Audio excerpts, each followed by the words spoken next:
नमस्कार, आदाब, सत श्री अकाल। तो कैसे हैं आप सब? आपका आपके अपने चैनल कहानी XYZ में बहुत बहुत स्वागत है।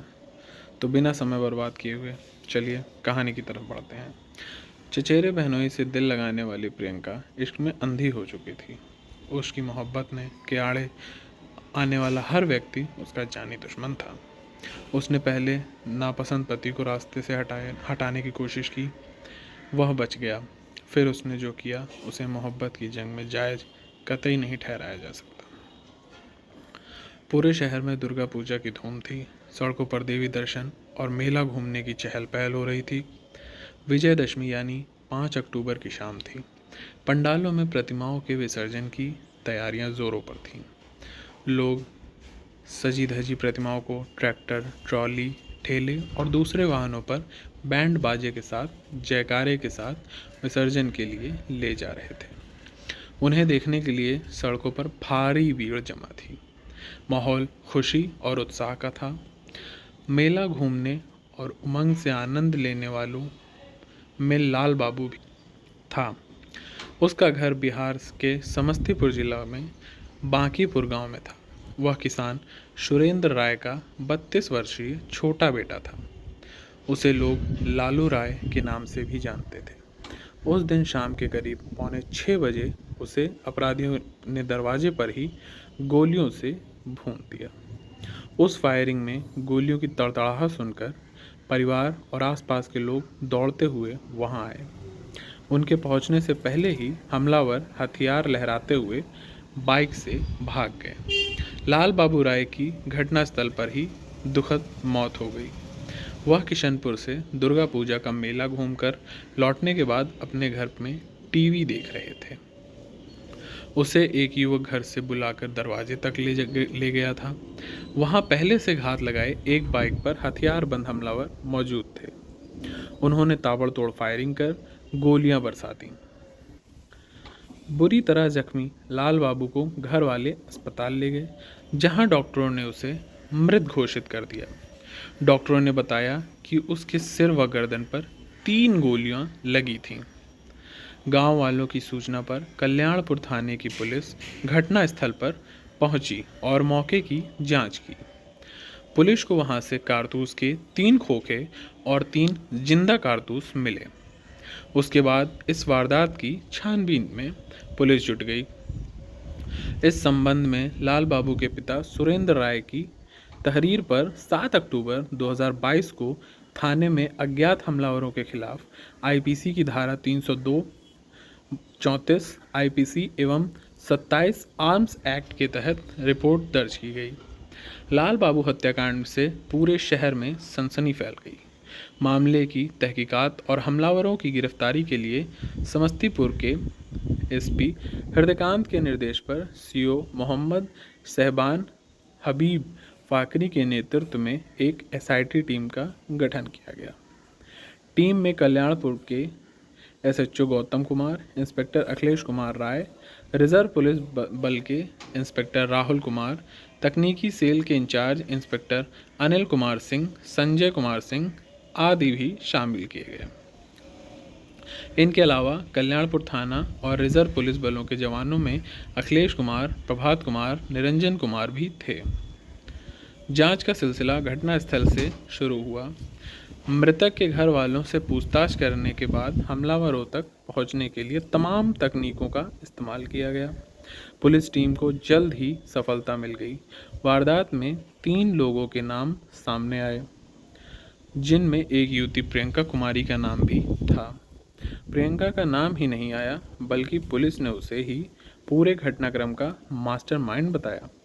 मृतक लाल बाबू उसका चचेरा भाई था। अन्य आरोपियों में एक प्रियंका का चचेरा बहनोई अमित कुमार और अमित का दोस्त अभिनंदन कुमार था। उनके बयानों के बाद गोलियां दागने वाले हमलावरों की भी गिरफ्तारी संभव हो पाई।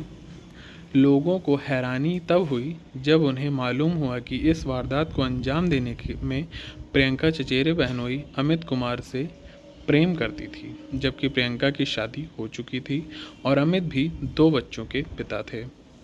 प्रियंका की शादी 1.25 साल पहले 25 जुलाई 2021 को दरभंगा जिले के रमौली गांव निवासी शिक्षक राम पुकार राय के इकलौते बेटे विजय कुमार राय के साथ हो चुकी थी। उसका दुरागमन गौना नहीं हुआ था। उसके लिए परिवार वाले तारीख तय करने की योजना बना रहे थे, जबकि वह अपनी शादी से खुश नहीं थी। उसने अपने माता पिता के अलावा परिवार में सभी को खुले तौर पर बता दिया था कि उसे पति पसंद नहीं है। इसका उसने जो कारण बताया वह परिवार के लिए और भी चौंकाने वाला था, मगर अमान्य था। दरअसल वह अपने ही चचेरे बहनोई के प्रेम में पागल थी, जबकि जीजा और साली के बीच के इस प्रेम को परिवार किसी भी सूरत में स्वीकारने वाला नहीं था। यह उसकी एक सनक थी जिससे दो जिंदगियां की खुशी और शांति में खलल पड़ सकती थी।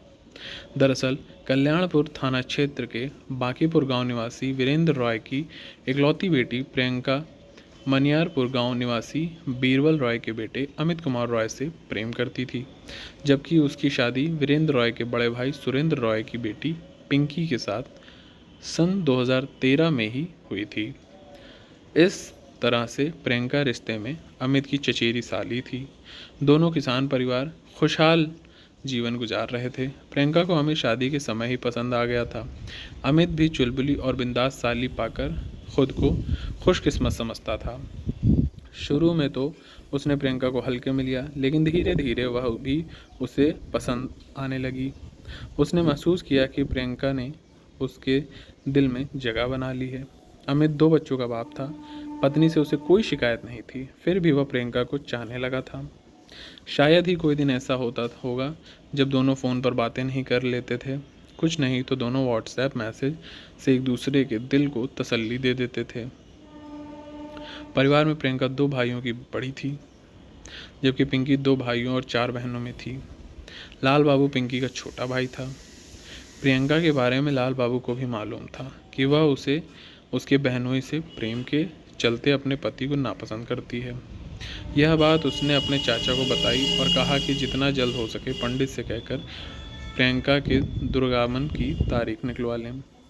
प्रियंका के पिता लाल बाबू को बात को गंभीरता से लेते हुए दुर्गमन की तारीख 5 अक्टूबर 2022 की तय कर दी गई। दूसरी तरफ प्रियंका इस तारीख को टालने की कोशिश करने लगी।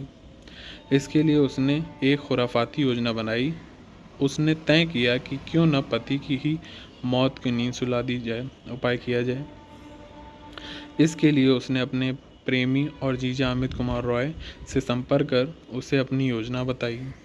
अमित इसके लिए तैयार हो गया और अपने दोस्त अभिनंदन कुमार के साथ मिलकर प्रियंका के पति विजय कुमार राय की हत्या की योजना बना ली। उन्होंने एक शूटर को बुलवाया। अभिनंदन मुंगेर जाकर घटना को अंजाम देने के लिए हथियार व कारतूस खरीद लाया। विजय की किस्मत अच्छी थी कि भाड़े का शूटर विजय कुमार की हत्या में सफल नहीं हो पाया, क्योंकि उसी रोज़ दुर्गमन संबंधित बातचीत के सिलसिले में विजय कुमार अपने एक रिश्तेदार के यहाँ चला गया था। उसके बाद वह अपनी ससुराल भी आ गया था। प्रियंका उसे अपने घर आया देख अचंभित हो गई थी। उस वक्त प्रियंका का मन महसूस कर रही थी, क्योंकि उसकी योजना फेल हो गई थी। इसी के साथ वह भीतर ही भीतर लाल बाबू से भी खफा हो गई थी। योजना की विफलता का कारण चचेरे भाई को ही मान रही थी। वही उसे ससुराल भेजने के लिए माता पिता पर दबाव बनाए हुए था। पति के बच जाने के बाद उसने उसी रात बहनोई अमित कुमार से मिलकर लाल बाबू को ही ख़त्म करने की योजना बना डाली थी। अमित भी प्रियंका के प्यार में इस कदर अंधा हो गया था कि वह अपने ही साले को मौत के घाट उतारने की योजना में शामिल हो गया। अब प्रियंका और अमित का दुश्मन लाल बाबू था। उसे रास्ते से हटाने के लिए दोनों ने नए सिरे से योजना बनाई।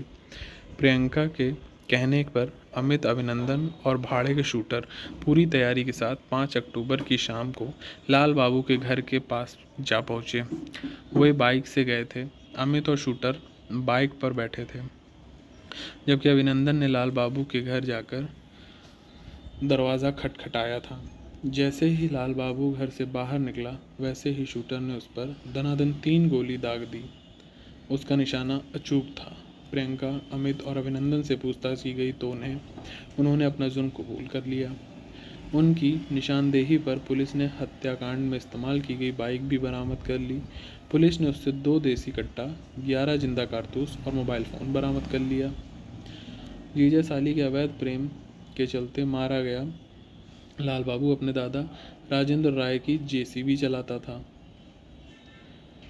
जिसकी देखरेख चाचा वीरेंद्र राय करते थे। कुछ दिन पहले उसके दादा राजेंद्र राय ने अपनी जेसीबी बेच दी, तो उसके बाद लाल बाबू रॉय ट्रैक्टर चलाने लगा था। लाल बाबू की जेसीबी की मजदूरी का कुल 3,60,000 रुपया लोगों के पास बाकी था। इसे लेकर पंचायत भी हुई, लेकिन बकाया पैसा नहीं मिला था। उसके बाद से लाल बाबू उजियारपुर थाना क्षेत्र के महिसारी गांव में चचेरे साढ़ू विष्णुदेव रॉय के घर पर रहकर जेसीबी चलाने लगा था।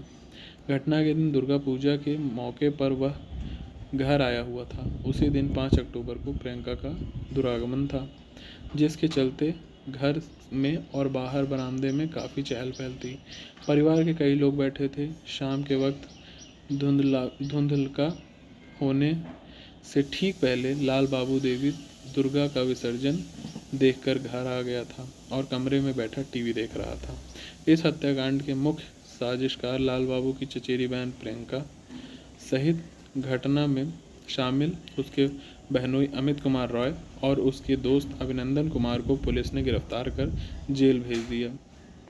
कथा लिखे जाने पर शूटर पुलिस के हत्थे नहीं चढ़ पाए थे। यदि आपको हमारी कहानी पसंद आई हो तो चैनल को सब्सक्राइब और लाइक कमेंट अवश्य करें। धन्यवाद। जय हिंद, जय भारत।